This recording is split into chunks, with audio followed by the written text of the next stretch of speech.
When we think of trauma, we often think of the event itself, but trauma isn't just what happens to us, it's what happens inside of us as a result.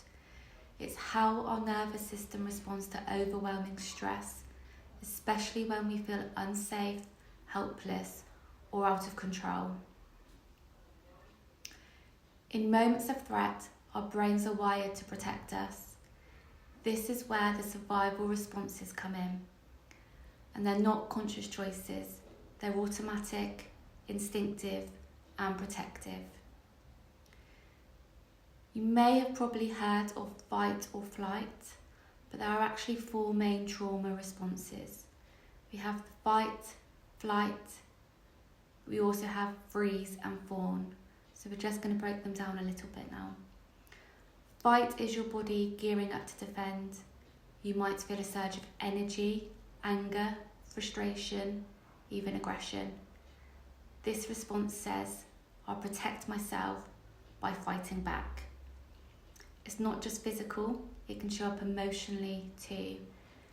You might snap at people, you might argue, or feeling constantly on edge. Flight response is your body telling you to escape. You may feel anxious, restless, or like you can't sit still, always moving, always doing. This response says, if I could just get away, I'll be safe. It can also look like overworking or perfectionism or constantly needing to distract yourself. Freeze is when the system shuts down.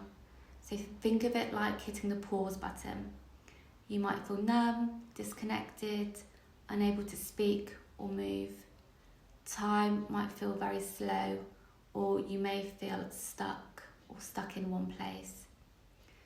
This response says, if I can't fight or flee, maybe if I play dead, I'll survive. Fawn response is the least talked about, but it is just as powerful.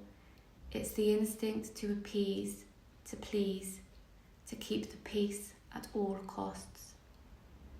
This response says, if I make myself likeable or agreeable, maybe I'll stay safe. People pleasing, saying yes when you mean no, or suppressing your needs to avoid conflict, all of these can be signs of the fawn response. Here's what's important to remember.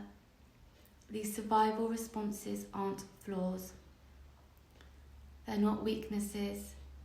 They are signs that your nervous system did everything it could to help you survive, and that something felt like it was too much.